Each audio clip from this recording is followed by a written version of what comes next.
Andrew Reid had barely finished unloading his last box when a violent, insistent knocking shattered the silence at his front door. The pounding was aggressive, as if the knocker believed they had a divine right to barge in. With a heavy sigh, Andrew set aside the framed photo of his late father and steeled himself for what felt like an inevitable confrontation. Just a week into his new suburban refuge, a desperate escape after years of high-stress police work, he already sensed that severe trouble was clawing its way into his life. Swinging the door open, he was met by a steely middle-aged woman, rigid and unyielding, standing on his porch with arms firmly crossed and lips twisted into a scornful line. Exuding an aura of self-assumed authority, she held herself like a queen with shoulders squared and a chin thrust upward. Her platinum blonde hair was cut into a sharp, no-nonsense bob, and her immaculately pressed blouse and beige slacks screamed the unmistakable uniform of a self-appointed enforcer of suburban order. "You need to leave," she barked, her voice dripping with the confidence of a tyrant who had never been denied. Andrew raised an eyebrow, his tone cool despite the building tension. "Excuse me?"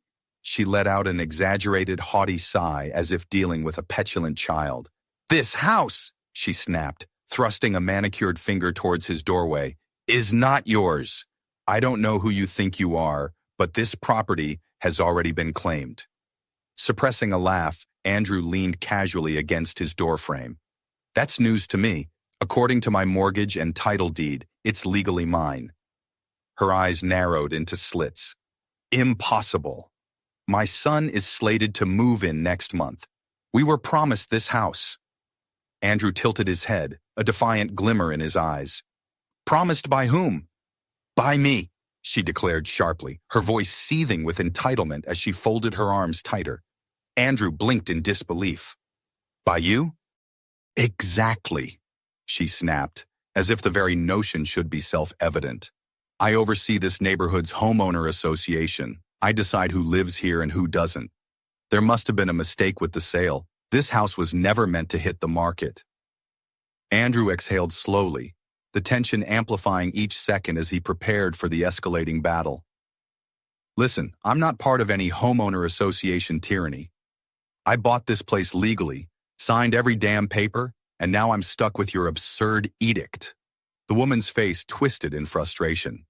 "Listen," she said, her voice lowering as if she were offering him a reasonable solution. "I'm sure you don't want to cause trouble here. This is a very tight-knit community, and we like to keep things orderly. My son has been waiting for this house for months. It would be best for everyone if you just—" Andrew held up a hand. "Let me stop you right there," he said. "I don't care who your son is. I bought this house fair and square. I have no plans to leave. So, unless you have an actual legal argument, I'd suggest you move along." The woman's expression darkened. "You have no idea who you're dealing with," she hissed. Andrew chuckled. "Lady, I've dealt with murderers, gang members, and career criminals. I think I'll survive dealing with a pushy neighbor." Her face turned red with rage. "I'll have you removed," she snapped. "You'll regret this." Andrew shrugged. "Looking forward to it." Without another word, the woman spun on her heel and stormed away, muttering under her breath. Andrew watched her retreat, shaking his head. He had no idea just how much trouble she was about to cause. Andrew had almost forgotten about the entitled woman from the day before. Almost. But as he stepped out onto his front porch early the next morning, sipping a fresh cup of coffee and enjoying the crisp morning air, he spotted something unusual on his doorstep. A large white envelope with bold red letters stamped across it. Urgent notice. Andrew's brows furrowed as he set his coffee mug down on the wooden railing and bent to pick up the envelope. His name wasn't on it. Instead, the letter was addressed to current occupant, as if whoever had written it didn't even recognize him as the legal owner of the property. He ripped it open, his eyes quickly scanning the contents. The letter, printed on what looked like official homeowner association stationery, contained a notice demanding that he vacate the property within 7 days due to an alleged illegal occupancy. The document claimed that he had violated community regulations and that his home had been erroneously sold due to a clerical error. The final paragraph threatened that if he did not comply, the homeowners association would take further legal action to remove him. Andrew let out a dry chuckle. "This is a joke," he said. His gaze dropped to the bottom of the letter where he found the signature. Karen Mitchell, Homeowner Association president. He exhaled through his nose, shaking his head. She's really trying this. Andrew knew enough about homeowner associations to recognize a blatant power grab when he saw one. He wasn't even a part of a homeowner association. His home wasn't under any jurisdiction that allowed an association to dictate terms to him. Karen had no authority to evict him, let alone issue legal threats. This was nothing more than an intimidation tactic, and he wasn't intimidated. With a smirk, Andrew crumpled up the letter and tossed it into the garbage bin near his porch. He had dealt with far worse threats in his career. He had barely stepped back inside when the knocking came again, this time even louder and more aggressive. Andrew sighed, already knowing who it was. When he opened the door, sure enough, Karen stood there, arms crossed, her expression twisted into one of self-righteous fury. "Good morning, Karen," Andrew said, leaning against the doorframe. "I just got your little letter. Really cute stuff, but I'm afraid I won't be going anywhere." Karen's lips thinned. "This is no joke, Mr. Reid," she snapped. "You are trespassing on community property. If you do not vacate voluntarily, I will have no choice but to escalate this matter legally." Andrew raised an eyebrow. "Oh, and how exactly do you plan on doing that?" "I've already spoken with my attorney," she declared, lifting her chin. "I have proof that this house was never meant to be sold outside of homeowner association approval. Your purchase is invalid." Andrew let out a short laugh. "Karen, I don't think you understand how real estate law works. I bought this house legally. My name is on the deed. The sale is final. There's no rule saying I needed approval from the homeowner association because, now pay attention here, I am not part of your homeowner association." Karen's expression darkened. "This is a private community," she hissed. "We have rules, Mr. Reid, and I will not let some outsider come in and destroy the integrity of our neighborhood." Andrew shook his head. "You don't own this neighborhood, Karen." Karen's nostrils flared. "I have lived here for 20 years. I have personally approved every single homeowner on this street, and I am not about to let some random man take over the house I set aside for my son." "Set aside," Andrew repeated, his amusement fading. "So that's what this is really about. You thought you had a claim to this house because you wanted it for your son, and now that it didn't go your way, you're trying to bully me into leaving." Karen's face twitched. Andrew crossed his arms. "Well, that's not happening." Karen's eyes flashed. "I will make your life hell," she spat. "I will file complaints. I will have you fined for every single violation I can find. Your lawn, your mailbox, your fence. I will bury you in violations until you can't stand to live here anymore." Andrew's smirk returned. "Karen, I don't think you did your homework before pulling this stunt. I am the law. You think your little homeowner association complaints scare me? Lady, I've been in actual gunfights. You filing fake violations doesn't even make my top 10 list of concerns." Karen's fists clenched. "You're making a mistake," she growled. "You will regret this." Andrew took a slow sip of his coffee, giving her a long, unimpressed look. "We'll see about that." Karen glared at him for a few more seconds, then turned sharply on her heel and stormed off down the driveway, her shoes clicking angrily against the pavement. Andrew watched her go, waiting until she disappeared from view before exhaling through his nose. He had a feeling this was only the beginning. Andrew Reid had barely stepped out onto his porch that evening when he noticed something unusual across the street. A small group of people had gathered in front of Karen Mitchell's house. Their voices carried in the cool evening air, low murmurs of conversation mixed with the occasional raised remark.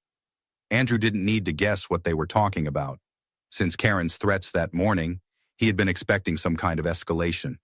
People like her didn't just accept defeat. They found new ways to push their agenda, especially when they believed they had power.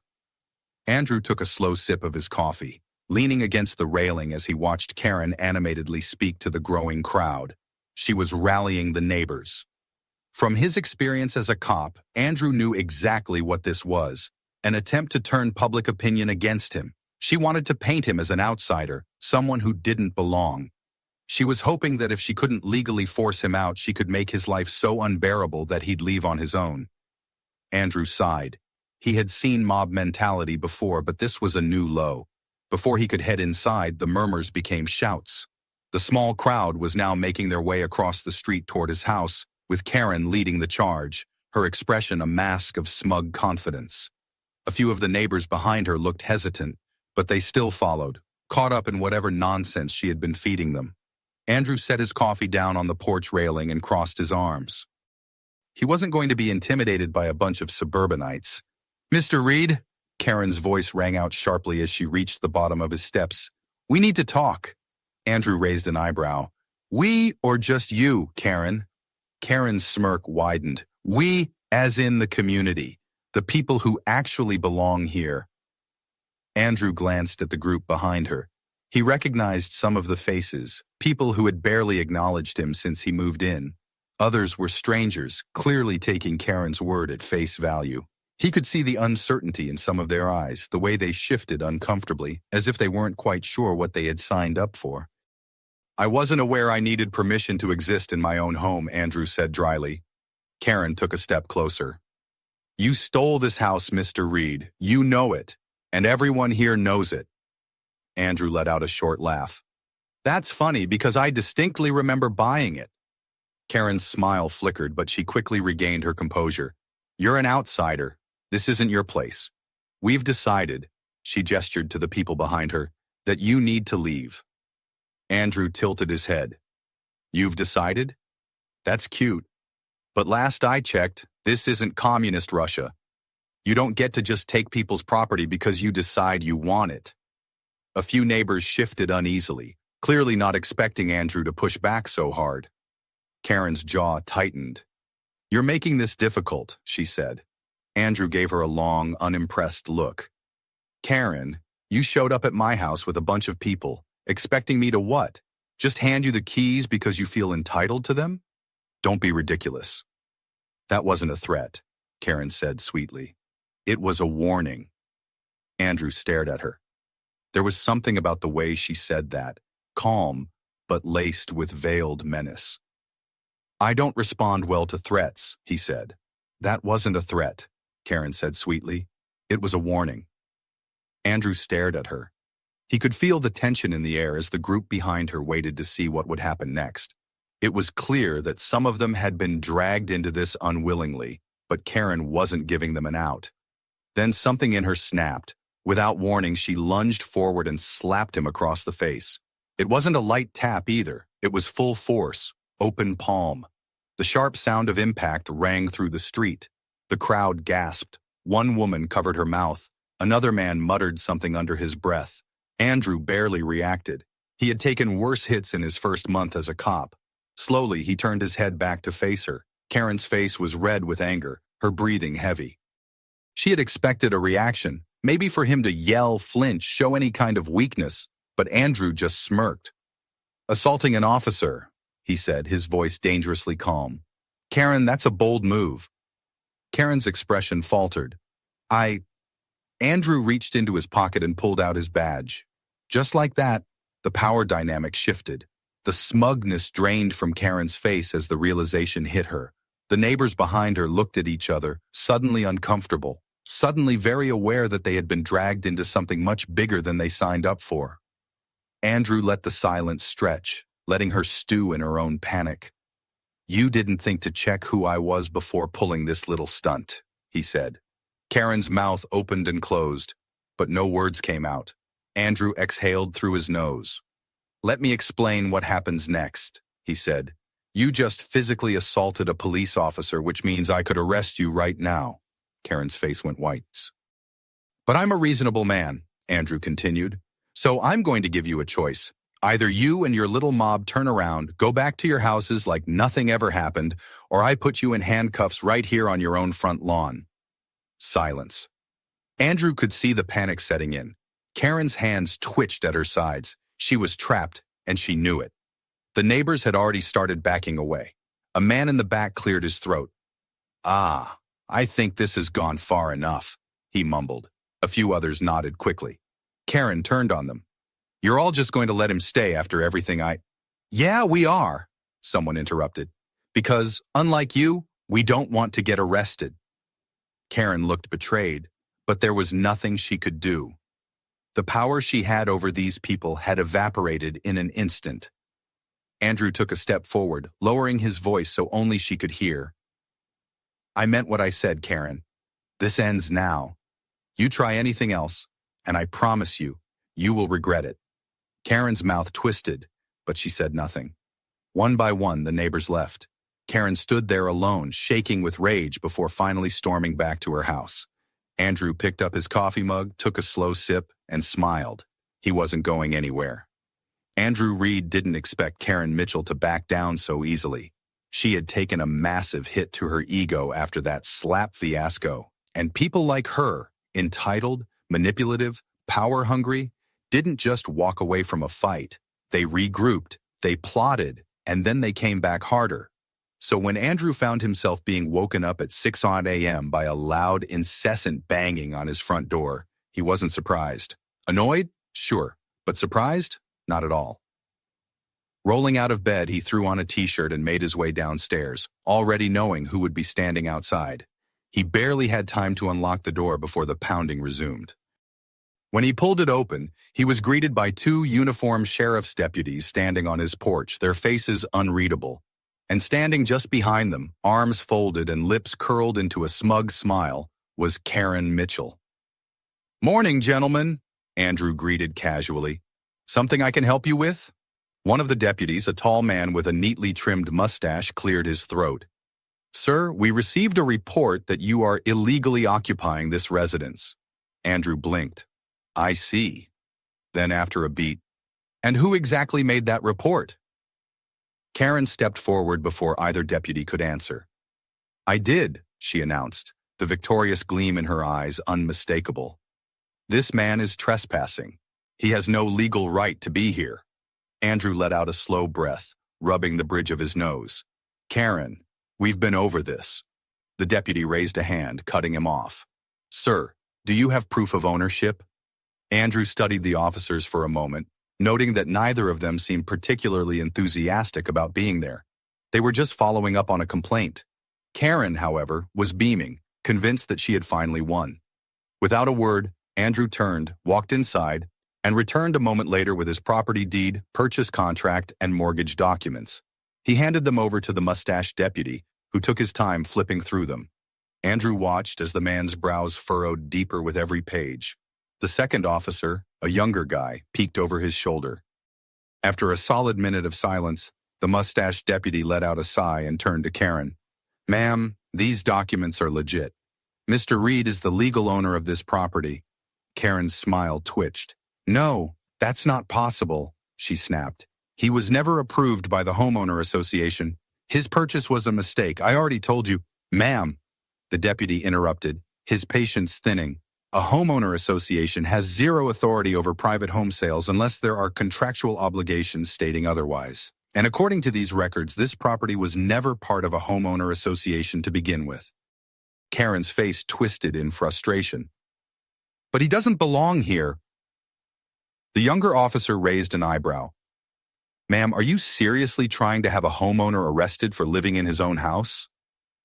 Karen's mouth opened and closed, but no words came out. She had been so sure this would work. She had called the police, expecting them to drag Andrew out in handcuffs, expecting the satisfaction of seeing him humiliated. Instead, she was the one being shut down. The mustached deputy sighed. "Mr. Reid, I apologize for the inconvenience. You're clearly in the right here." He handed the documents back. "No problem, deputy," Andrew said with a smirk. "I had a feeling this would happen." The officer turned back to Karen. "Ma'am, I strongly suggest you stop wasting law enforcement's time with false claims. If you file another knowingly fraudulent police report, you could be charged with filing a false complaint."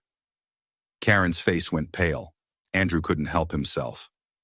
"You know," he said, his tone mockingly thoughtful. "I could also press charges for harassment. That slap you gave me the other day? Yeah, I let that slide once, but calling the cops on me? That's strike two, Karen." Karen took a step back. "You wouldn't—" Andrew shrugged. "Try me." The younger officer smirked slightly but quickly masked it. "Anything else, ma'am?" Karen didn't answer. She was already backing away, her face contorted with rage and humiliation.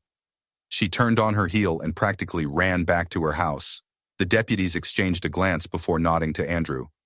"Have a good day, sir." "Oh, I definitely will," Andrew said, watching Karen disappear.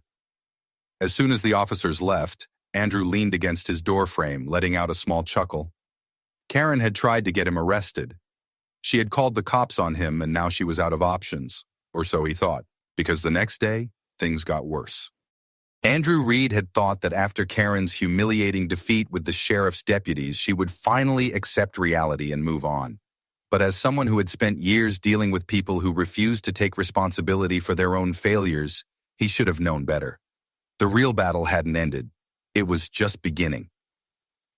The next morning, Andrew woke up to something unexpected. His water was off.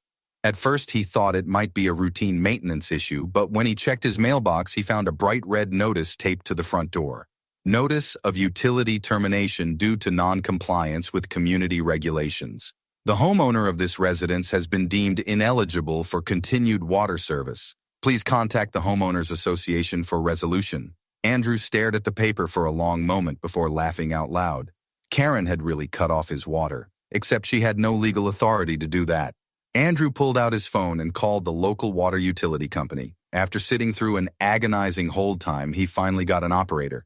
"Yeah, hi," he said. "My water got shut off, and I'm looking at a notice that says it was done by the homeowner association. Pretty sure that's illegal." The woman on the other end of the line sounded confused. "Sir, your account is in good standing. We don't work with homeowner association groups for service changes." Andrew smirked. "That's what I thought. So, any chance you can turn it back on?" "Absolutely," the woman said. "I'll dispatch someone within the hour, and if you'd like, I can forward this incident to our legal department."